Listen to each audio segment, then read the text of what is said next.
A very important part to your freshman year is, of course, safety, and we have Ms. Sturgill here talking about it. Well, I really appreciate you letting me be here today. One thing I want to show you is we got some new safety posters that should be going up in all the classrooms. Guys, look around right now, look in your classroom. If you have the old rainbow style safety poster hanging, please ask your teacher to take it down. There's a few grammatical errors in there. We want this beautiful poster placed on the walls. So on the poster, what's really important are, these are our safety levels. And I'm not sure they've ever really been explained to you guys other than maybe seeing the rainbow poster. But this explains where we're at on our safety for the building. We are almost always operating here in this green area in our normal daily operations. But sometimes there's things happening around Fishers and we actually are changing our safety levels. Sometimes you guys don't even know we change our safety levels. Sometimes we go here to our heightened awareness. There have been times we've had kids come in from outside because there's been something in the area that's heightened our security concerns. And so we just want to make sure kids are safe, so we bring them into the building. And then we have these other ones. We have shelter in place. Now this one gets a little confusing sometimes because people mistake that for our final one, the red one. But the shelter in place is essentially when we have no outside activities, we pull all the kids in from the hallway and we make sure everyone is secure in their classrooms. We're not doing anything else beyond that, just making sure everyone is in a secure spot, and we just don't have a lot of movement around the school. We're making sure that we're communicating what's happening and that everyone knows what's going on.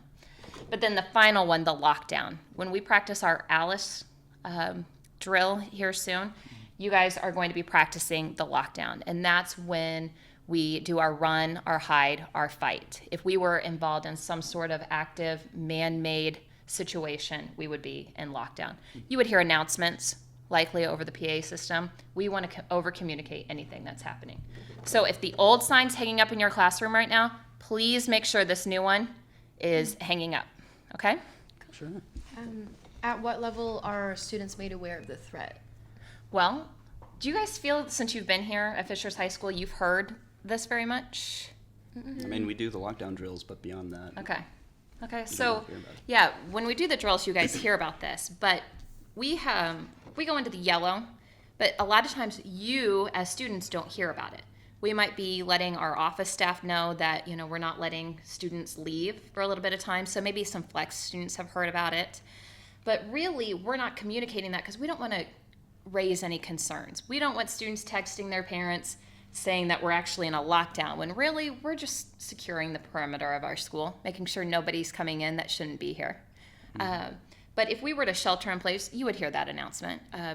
There's been schools in our district who have had to shelter in place, and that announcement was over the PA system, and then it was communicated via Skyler to the parents, so the parents were aware of what was going on.